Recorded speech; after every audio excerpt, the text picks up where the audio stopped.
Ngiyafuna lowo mlilo wabangcwele basendulo wabaqondise ezulwini benesibi engozini uphikosi lowo moya ophamulu Abrahama owatambi supawule wazuza amandla ezulu amandla Eliya asaphela ini namhla akazimlisi umozisi ujobe wabekezela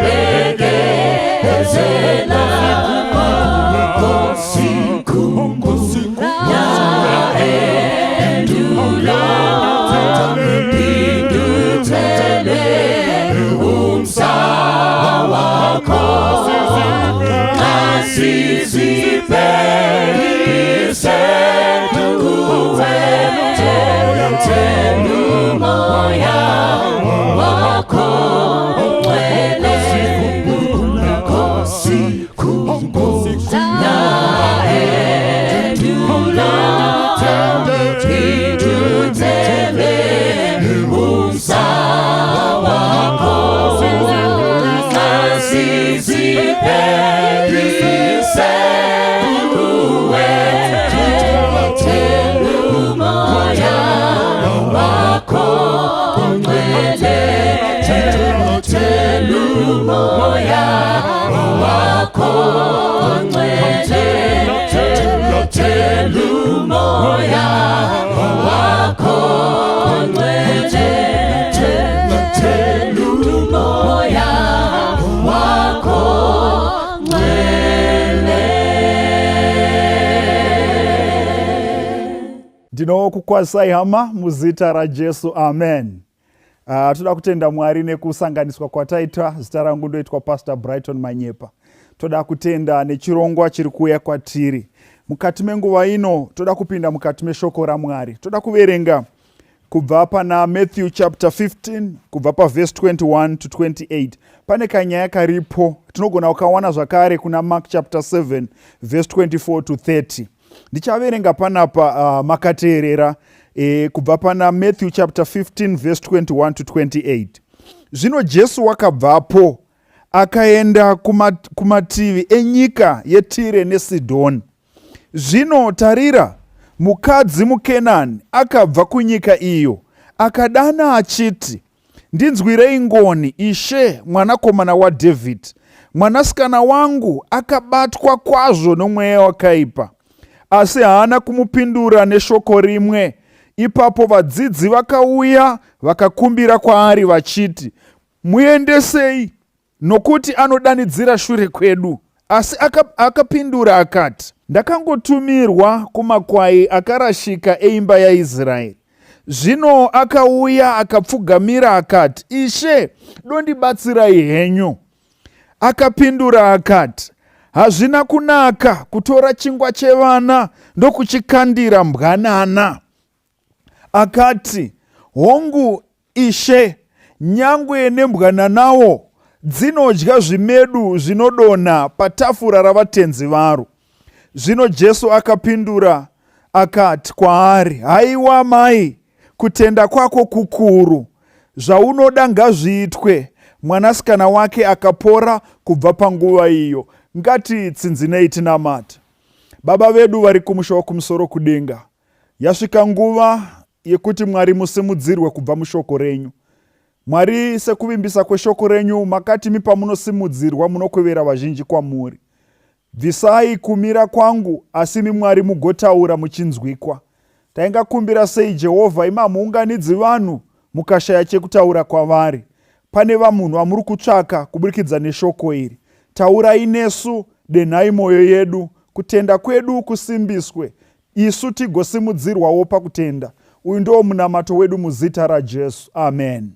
Toda kutenda Mwari nekuda kwepataverenga apa. Musoro wemharidzo ino unoti Kana Hwai, Dzoita Sembwa. Kana Hwai, Dzoita Sembwa. Ndo musoro wenyaya. When sheep behave like dogs. When sheep behave like dogs. Dai Mwari vatibatsira tipinde pakunzwisisa passage iyi. Now ndoda kuti mubate nyaya iri panapa. Mukaverenga pana Mark chapter 7 verse 24. Jesu ari kutsvaka kwekunohwanda. Saka anotaura nevadzidzi vake kuti nditsvakirei spoti yekuti ndimbonozorora inini nemi, timbobva pachaunga, timboenda pedu tega kwatino kuretreat, kukavhakesheni. Saka Jesu anotaura nevadzidzi panapa kuti vatsvake nzvimbo yekunozororera. Question number 1 yandakabva ndanetseka nayo ndeyekuti iko zvino ndakatarisa ministry yaJesu yanga ingori ne 3.5 years kuti asiye dzidziso yenyika yose. Saka nguva yekuti Jesu amboretreata, ambonozorora yakanga iri yei, akanga asina kana nguva pari kujeka here. Now nekuzoverenga panapa ndokuona kuti no, Jesu yakanga isiri nyaya yekuda kunozorora kana nyaya yekuda kunoita retreat, but akanga ari kuda kuenda kwake ega nevadzidzi kuti ambodhila navadzidzi. So Jesu kwaari kuenda, and by the way, muponesi aisafanirwa kuenda munyika dzimwe dzanga dzakatarwa dzakafanana neTire neSidhoni. Messiah anga asina kutarisirwa to set foot in such land.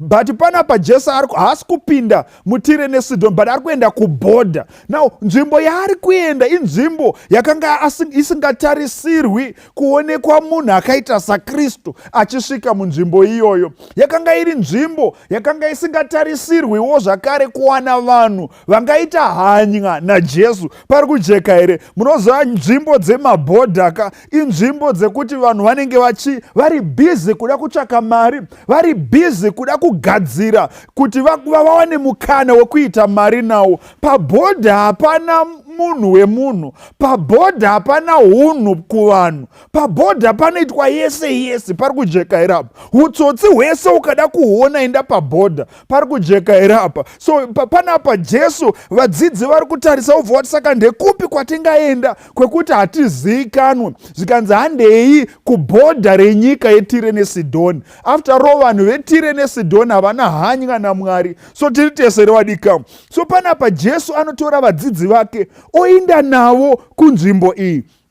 Munoona mukati meupenyu vadikamwe, ndine lesson 1 imwe yandakabatawo panyaya iyi. Jesu haana nguva yekutambisa muupenyu, and everything chinoitwa naJesu chiri calculated. Panapa ari kuda kudhila nekudzidza nevadzidzi vake, ane chidzidzo chaari kuda kusiyira vadzidzi, and ari kuda kudhila navo, aparidzira vamwe, but anga asina kuwana nguva navadzidzi. So Jesu anoenda navo kunze, ivo in their mind vari kufunga kuti tiri kunozorora, yet Jesu has got an agenda navo. Munoona pane dzimwe nguva dzaunoendeswa mune dzimwe nzvimbo kwaunofunga kuti hakunoku ndakangouya kuzotsvaga mari chete, kana kuno ndakauya kuzozorora. But kumuKristu hapana kuzorora pachiKristu. Hapana paunomborarama uchiti nhasi ndambobvisa chiKristu ndatsveta uko, ndaenda Dubai saka chiKristu ndombosiya, ndomboita zvekuno zvekufara, kana kuti ndaendawo kwandaenda kupati. Ndakambonzwa vamwe vanhu vachitaura vachiti kana wauya pano zvechiKristu isa pasaidi, zvechieridha isa uko, zvechifundisi bvisa pano, pari kujeka here. Vanhu vanoda kukwachanura chiKristu pavanhu kuti vashaye hunhu, pari kujeka here. But Jesu panapa ane nyaya yaari kuda kusvitsa kuvadzidzi, but anoenda navo kunzvimbo dziri unusual, pari kujeka here. Ngandikurumidziwo kutaura kuti eveniwo Jesu anowanika nzvimbo dziri unusual, pari kujeka here. There are so many times patinofunga kuti kubhawa hakuwanikwi munhu anoda Mwari, ukaenda kumaavhenyus hauoni munhu anoda Mwari, ukaenda pabhodha hauoni kana muKristu. Inzwai vadikamu ndipokutaurirai kuti there are some times when you find a Christian in unusual places, because kunyangwe naJesu akawanikwa in an unusual place, pari kujeka here. pabhodha reTire neSidhoni. So inzwaika kune umwe munhu akanditeerera. Pane vamwe vanhu vanofunga kuti vakabva munzvimbo yavanozivikanwa voenda munzvimbo dzavasingazivikanwi vanogona kunoita yese yese yavanoda. Pari kujeka apa. But panapa panondishamisa. Jesu aenda nzvimbo yaaifunga kuti vadzidzi vaifunga kuti hapana munhu angavashungurudza. Zvikanzi wanikwe pakangoerekana paita mumwe mukadzi akabva aziva Jesu. Zvekumuziva zvakadaro, zvekumuziva nemutupo wake. Pari kujeka apa. Indi mukadzi uyu akatanga kudanidzira mwanakomana waDhavhidhi. Mukada kucherechedza mukati mebhaibheri vashoma vanhu vaidanidzira kuna Jesu saizvozvo kuti vaiziva Jesu nenzira iyoyo. Bhatimiyo ndiye mumwe akabva aitirwa zvaaishuva. Mukadzi uyu ndiye mumwe watinonzwa. Mucharangarira imi Jesu achibvunza vadzidzi kuti vanhu vanonditi ndini ani? Vadzidzi vachitanga kurotomoka. Pari kujeka here? Vamwe vachitaura Jeremia, vamwe Eria, zvichingoenda zvakadaro. Kusvikira mumwe Peter azotaura kuti imi ndimi Mesaya, zvikanzi hausiri iwe wataura mashoko. Pari kujeka. Vadzidzi chaivo had that confusion yekuti who is Jesus? Pari kujeka here. But uyu mukadzi needed no introduction kuna anosvika nekuziva Jesu intimately. Mwanakomana waDhavhidhi. Izvi hazvaigona kutaurwa neumwe munhu asiri muJudha. So this was chimwe chinhu chaishamisa kuona mumwe munhu asiri muJudha achitaura pamusoro penyaya iyi, achiziva Jesu, achiidentifya Jesu netaito yekuti mwanakomana waDhavhidhi. Tiri tese vana vaMwari. So panapa vadikamwe pane nyaya yandoda kuti ndiunze panapa.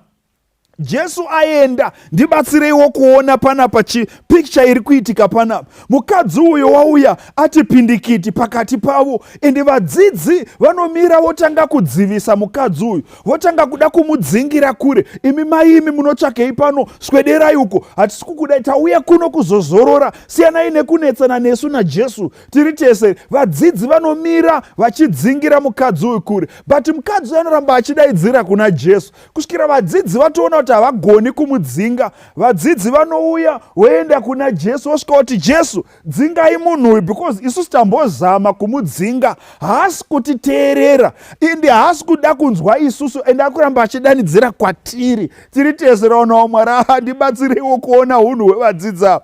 Zvikanzi ari kudanidzira kwatiri shure kwedu isusu. Tiri saka Jesu tibatsirei kuti azive kuti tiri vamwe. Munoziva mukati meupenyu ende mukati mekunamata kwatinoita, kune vamwe vanhu vanoti vapiwa zvigaro muchechi kana kuti vapiwa matitles muchechi vanofunga kuti vave padhuze naJesu, zvekuti Jesu ave Jesu wekumaraini kwavo. Tiri tese vana vaMwari, vanopersonaliza Jesu so zvokuti hakuna mumwe anofanirwa kusvika pana Jesu asina kupfuura napavari. Kune vamwe vanhu vanobva vazviti tisu maprofita, tinoziva Mwari, tiri pedyo naMwari, zvekuti hakuna mumwe anogona kusvika pana Jesu asina kupfuura nepavari. Saka vadzidzi vari kuzviisa mukati medzimwe bhutsu dzavasingakwani. Zvikanzi mukadzi ari kudanidzira kwatiri. Tiri tese vana vaMwari, inzwa mudikamu, unogona kuva padhuze naJesu but uri kure nekuponeswa. Pari kujeka here. Zvinondirangaridza vasoja vaya akauraya Jesu pamuchinjiko. They were so close to the blood of Jesus but very far away from the saving power thereof. Pari kujeka here. You may be so close, in the close proximity namuponesi but uri kure neruponeso rwacho. Pari kujeka here. Vadzidzi vari kupersonaliza Jesu, vadzidzi vari kupersonaliza chiKristu panapa, ende vakawanda vedu ndo unhu hwatinoratidza hwekuda kubva tapersonaliza because wapiwawo a position, kana kuti because wadzidzawo waenda kuchikoro wave nesome theology kana kuti some understanding of the Bible, you think you are now closer kuna Jesu. Dambudziko rakaitwa nevadzidzi. And by the way, Jesu arida kudhila nevadzidzi vake. So panapa Jesu anoramba anyerere, mukadzi achidaidzira, ende vadzidzi kwakuya kuna Jesu, Jesu kwakusimuka, kwakubva ati kuna mai avo, nai mai, Komadire iko kundinetsa. Ini ndakangotumirwa kumakwai akarasika aya eimba yaIsraeri. Ndibatsireiwo panapo vana vaMwari. Jesu ari kunongedzera kuvadzidzi achiti aya ndo makwai aya, ende makwai akarasika eimba yaIsraeri. Tiri tesere vana vaMwari. Nawo panapa Jesu ari kuda kuti pachimwe chidzidzo pamusoro pekuva makwai. Endi Jesu ari kutiti isusu tiri makwai. Nyangwe uri gwai, iva gwai. Nyangwe ukarasika, iva hwai yakarasika. Pari kujeka here? Haikona kubva wapanduka. Nyangwe mukristu akadzokera kumashure, Jesu panapa ari kuburitsa pfungwa yekuti wadzokera hako kumashure uchiri hwai yakarasika. Behave like a sheep. Pari kujeka here apa. So panapa Jesu ari kunongedzera hake kuvadzidzi ende achiti aya ndo makwai andakatumirwa kwaari. Mukadzi akati ndokumbirawo mundibatsire Jesu, mwana wangu washungurudzwa kani nomweya wetsvina. Pari kujeka here apa. Pane imwe point apa zvikanzi ashungurudzwa nemweya wetsvina. Ini chakandinetsa ndechekuti mukadzi uyu ari kunzi muKenani panapa, ende vaKenani vanonamata Bhaari, vanonamata Satani. Endi mwana ari kunzi panapa ane mweya wetsvina. Handiti isu tikanamata Mwari chishuwo chedu ndechekuti tizadzwe nomweya mutsvene, mweya mutsvene utitungamirire. So vanonamatawo kaBhaari, vanonamata Satani, vakazadzwa nemweya wakaipa, zvinobva zvaita zvakanaka. So ndiri kuwana chimwe chidzidzo panapa chekuti vakomana Satani haisi hama yedu, tiri tesere. Ende hapana paakambonyora pasi, hapana pane agreement yekuti pane ukama. You cannot be in a syndicate naSatani ukafara. Pari kujeka here? Satani anongokutambisa nguva diki ndo paunoita sekunge zvinhu zvako zviri kufaya, ende zvinotofaya, but in the long run you will suffer. Pari kujeka here? Because the devil came to steal, kill and destroy. Haana imwe agenda. Pari kubatika here apa? Kusara kwekuparadza nekuparadza zvachose.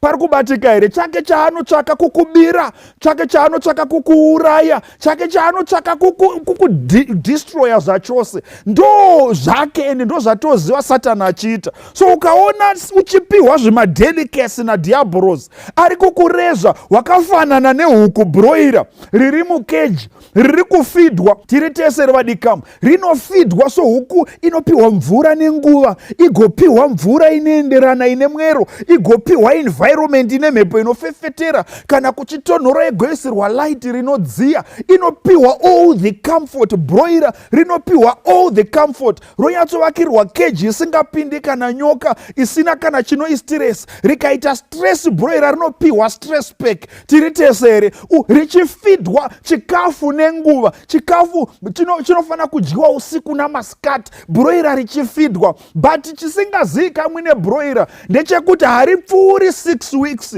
riine comfort iyoyo. Rikangodarika 6 weeks rave a liability, ratova a loss. Saka pa 6 weeks upenyu hwaro hunofana kuparara. The same nevakawanda vanoita syndicate newakaipa, vanobatana naDiabolos mukuita kwavo. But rega ndikutaurire hama yangu, haungambofi wadyidzana naSatani ugorarama nguva yakareba. Because Satani chaanovamarira uchishandisa madrugs iwayo, uchishandisa zvakaipa zvaunoita, uchibata mishonga, mhedzisiro yacho une pauchapenga chete, une pauchafa chete, zvichakuwana. You will not exceed 6 weeks. Pari kujeka here? Wakangofanana nebroira muruoko rwaSatani. Saka mukadzi uyu ari kuzhamba panapa, ari kuchema kuti haungawirirani naSatani zvikafamba. Mwana wangu ashungurudzika nemweya yetsvina. Tiri tesere vadikamu.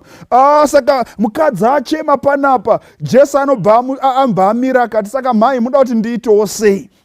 Hazvina kunaka kutora chingwa chevana wochipa kumbwanana. Tiri tesere, Jesu anoshandisa language yakanaka pano yekuti mbwanana. Haana hake kuda kutaura kuti kumbwa. Tiri tesere because aida kushandisa language iri compassionate. But ndo zvaaitotaura chaizvo kutoti kuna mai ava, imimika you belong to side rema dogs. Muri mbwa mai, mipari kujeka here? Saka hazvigoni. Panapa Jesu Jesu akashandisa imwe language, but I understand because munguva iyi it was a common title yaipiwa kuvanhu vakanga vasingatendi, yaipiwa kumaheathen, and yaigamuchirika nguva iyi. Ndosaka muchiona kana Peter chaiye anonyora kuti musafanana nembwa dzinodzokera kumarutsi adzo, achitaura vasingatendi. Pauro chaiye anototaura pamusoro pevasingatendi achivafananidza nembwa. Even John the Revelator anotonyorawo achitaura kuti kunze ndo kunembwa navaroi nembavha, tiri tesere. So title yekuti imbwa yaishandiswa nguva iyi kuratidza vanhu vakanga vasingatendi. Pari kujeka here. So ndibatsireiwo kuona panapa Jesu ari kunongedzera mai ava kuti imai imi you belong to this side rembwa, achinongedzerawo kuvadzidzi achiti ava makwai. So panapa pane two magroups, pane two mhuka dziri kutaurwa kumwe side mbwa kumwe side hwai. Pari kujeka here. Now Jesu anongedzera akati hazviite titore chingwa chevana tichipe kumbwanana. Pari kujeka here. But Jesu ari kushandisa language iri compassionate because mbwanana kanhu kanodikaka. Pari kubatika here apa. Zvikanzi panapa nemukadzi ari panapa, vakomana mukadzi unoshamisa, zvikanzi hongu Ishe handirambi kuti ndiri mbwa and handirambi zvamataura, but inini ndiri mbwa ine muridzi wayo and imi ndimi muridzi wayo. Tiri tesere. Mukadzi akanga ari kuapila to a Jewish law inonzi tsabalei hahim. Tiri tesere. Mutemo uyu unoti kumujudha wese you cannot pass by, mungave murodhi uchiona mhuka ichitandaza woisiya, hazviiti, unenge usina kuita zvakanaka. Kana kuchengeta chipfuwo woregera kufidha chipfuwo chako, unenge usiri kuita zvakanaka. Mutemo wetsabahin hahim unokubata. Tiri tesere. So this lady is appealing to a Jewish law yekuti ndiri mbwa, ndiri sure I'm a dog, but I'm a dog with an owner and you are the owner. You are entitled. You cannot leave me in distress. You are entitled to relieve my pain. Pari kujeka here because of mutemo uyu wechiJudha. Saka mukadzi ari kuti handirambi ndiri mbwa sure, but ndiri mbwa ine muridzi wayo. Pari kujeka here. I've never seen such humility, vakomana, kuzvidzikisira kwemhando iyi, sure kuzvininipisa kwemhando yakadai. So mukadzi ari kuswedera pana Jesu akati handirambi shuwa ndinotadza, handirambi vakomana ndinomborasika, but inini ndiri munhu ane muridzi wake. I have suffered enough. I need salvation. Kana kuine akanditeerera panguva ino ari kufunga kuti ashupika atambura, inzwa mudikami, tora kutenda kwaiva nomukadzi uyu kwekuti ashuwa komana inini I've suffered and I cannot let you pass by. Handingakusiyi Jesu muchindisiya ndiri mukushupika kwangu. I have suffered with so many addictions that I cannot break through from. I have suffered vakomana nezvinhu zvinoshungurudza zvandinetsa zvandibhubhisa, handisi kukwanisa kusiya ndega. I'm helpless, I'm useless, but ndinoziva kuti kune simba rangu. Imi Jesu ndimi simba rangu. Ndinoziva kune ropa rinosuka zviri muropa rangu muzvikapera. Imi Jesu ndimi mune ropa racho. Vakomana mukadzi unozvininipisa zvekuuya pana Jesu. Tiri tesere vadikamu. So panapa mukadzi unoswedera unouya kuna Jesu. Vakomana ndibatsireiwo kuona tati mharidzo inoti kana Hwai Dzoita Sembwa. Tiri tesere vakomana, ndibatsireiwo kuona pano mukadzi uyu ari kuratidza behavior. Anzi naJesu imbwa, but ari kuratidza behavior chaiyo inofana kunge ichitwa neHwai. Tiri tesere. Yekuzvininipisa, yekuuya, ye-endurance, ye-patience, pari kujeka, ye-persistence, pari kujeka here, yekuratidza kuti ndine muridzi inini, pari kujeka here, ndine mufudzi inini. Mukadzi uyu anzi imbwa naJesu, but ndiye ari kuratidza the perfect character yekuva Hwai. Chindibatsiraiwo kuona vadzidzi panapa vanzi naJesu makwai. Pari kujeka here. Ndinorangarira ndichimbotenga imbwa sometime, dogs are very expensive. Ndokutengawo imbwa yekuti igare pamba. Purpose yandaitengera imbwa yanga iri yekuti ndichengete, ikipe the strangers away from the home, ive security yemba. Pari kujeka here. And ndibatsireiwo kuona in this chapter vadzidzi vachiisa barricade between mukadzi uyu najesu, vachidzingira mukadzi uyu kure najesu. Tiri tese revakomana, mukadzi uyu achisairirwa kure najesu. Vadzidzi were behaving like dogs in this verse. They were behaving like dogs, creating a barricade between Jesus and the woman who needed salvation, who needed serving, who needed freedom from distress and depression yakanga hari. Vadikamwe regai nimbotaura chinhu ichi. Makristu akawanda tatanga hunhu hweumbwa vakomana, zvakadaro zvekuti vanhu vakawanda havachakwanisi kuswedera pana Jesu. Vanhu vakawanda vari kutadza kusvikira Jesu because of our behavior, because of our doings. Vakomana, tabva tamira pakati pa Jesu and Jesu haachaoneki nekuda kwehunhu hwedu, pari kujeka irapo. And zvakadaro zvekuti those who need to see Christ cannot see Christ anymore. Vakomana, mumwe munhu anobva kwaabva achiuya muchechi kuti regai ndinotsvaka Mwari, but as soon as angosvika muchechi anogamuchirwa vakomana nevanhu vanotomudzorera mumatope aanga achitiza. Tiri tesere, umwe musikana anogona kutendeuka kana umwe mukomana wototendeukawo kuuya kuchechi, but anosvika achisangana nezvinoshura zvakadaro zvekuti zvinomupedza simba nekumudzorera kunze kwaanga achitiza achiti ndatizirawo muchechi. Tiri tesere vakomana, vanhu tave vadzidzi vaJesu tave nekamwe kabehavior kari kukipa vanhu vaJesu kure naJesu wavo, pari kujeka irapo. We have kept so many people away. Vakomana, kana Hwai, Dzoita, Sembwa patova nedambudziko. Tiri tesere vadikamu, when sheep behave like dogs, then there is a problem. Vanhu vanokutadza kuona Mwari because of title iri kupiwa pa masavadha. Tiri tesere vano zvakadaro zvekuti vanhu havachaoni Mwari Jesu arivo masavadha, vave kuona masavadha ari kuvavharira kusvika pana Jesu nekuda kwekakuita kedu. Tiri tese upombwe hwakura zvakadaro zvekuti vanhu the strangers cannot see God anymore. Pakatendeuka munhu achibuda muupombwe achiti ndoda kugamuchira Jesu, anosvika otosangana otonyengwa nemaeridha achiri padoo, pari kujeka irapo. Vakomana, kune vanhu vari kusiya umbavha vachiti regai tisiye umbavha titange kunamata Mwari, but as soon as vangosvika pamusuo vari kusangana nevanhu vari corrupt, vari kuvadzorera mumatope, vari kuvapushira kure. We have become barricades of salvation.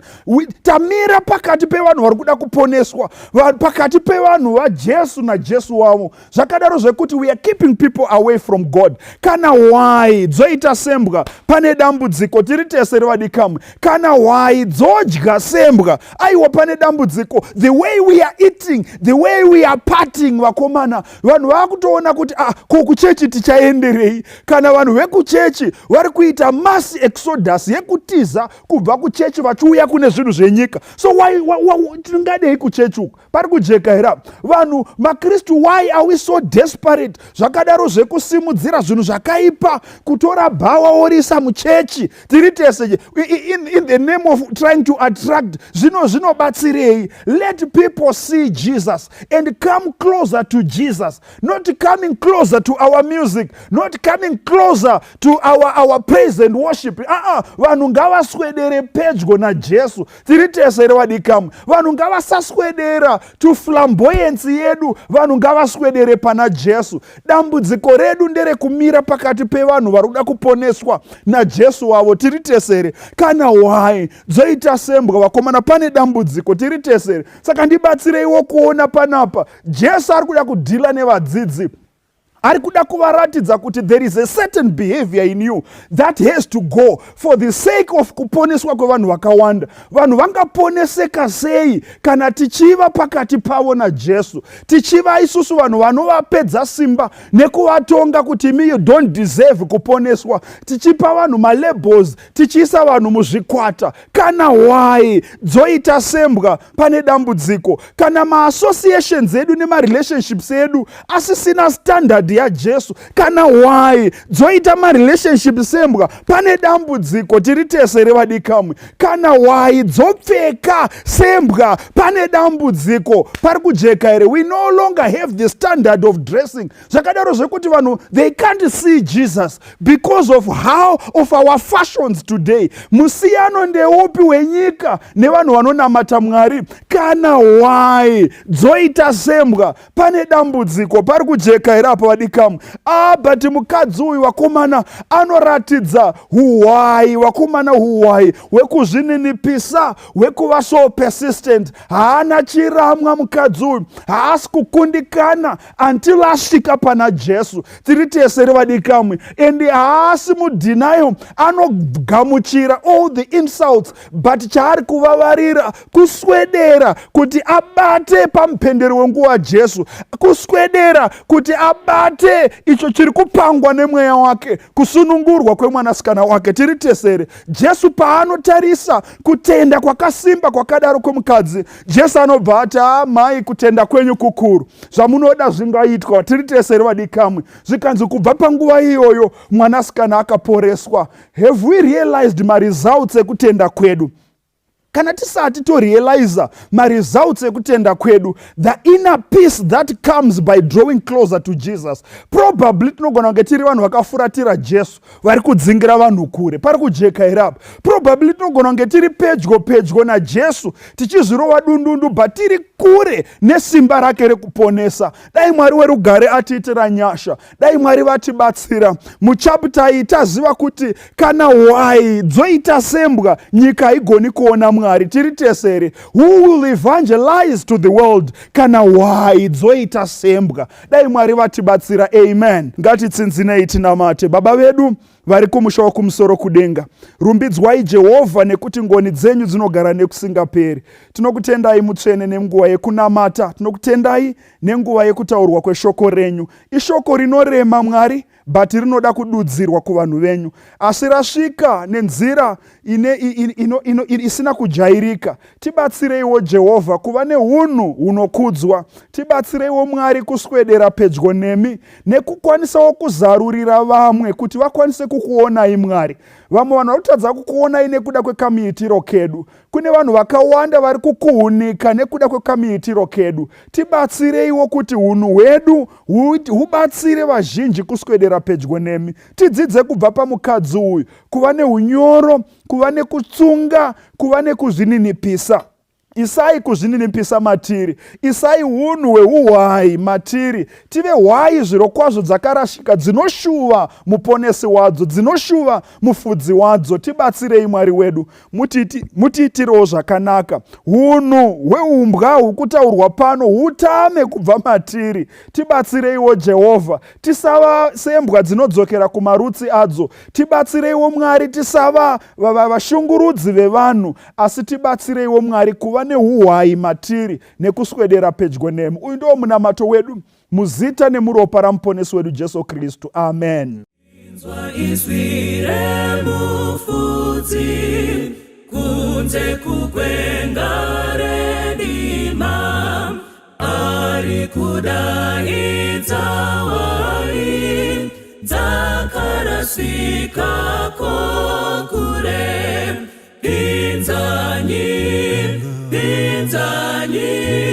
dzese dzarasika, pinzanyi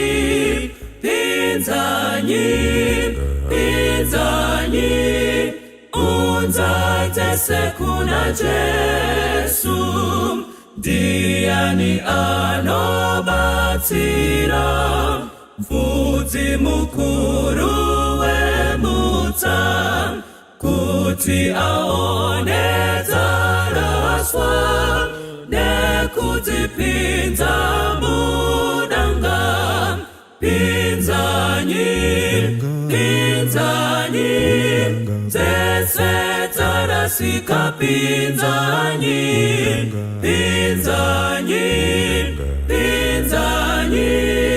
unza dzese kuna Jesu. Inzwanyi dziri kuchema, ukomo guru kugwenga. anoti kunesu endanyi kuchaka zangu pinzanyi zese zanasika pinzanyi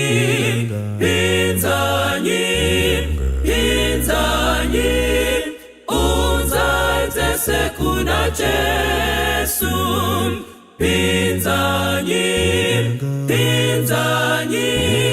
zese zanasika pinzanyi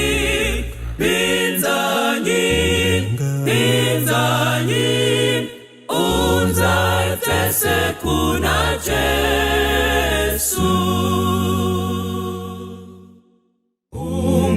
ungasununguke muchitema iriposimba mumaropa ungakurirere chitema iriposimba muropa kunesimba rinoshamisa muropa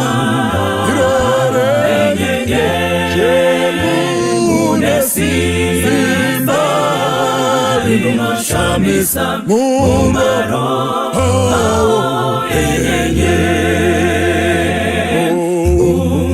ungasununguke mukuchiwa iriposimba mumaropa muyapaka varai unochena iriposimba muropa kunesimba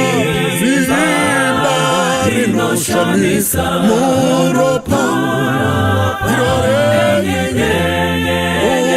kunesimba rinoshamisa mumaropa unoda kucheneswa sechero iriposimba mumaropa mawara asambanero paro iriposimba muropa munesimba rinoshamisa muropa munesimba rinoshamisa mumaropa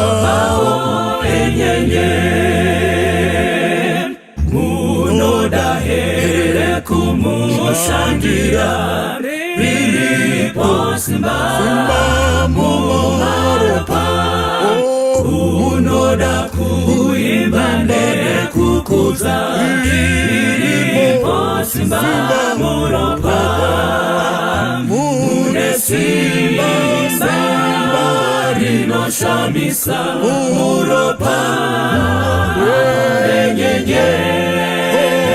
munesimba rinoshamisa mumaropa munesimba rinoshamisa muropa munesimba rinoshamisa mumaropa umaropa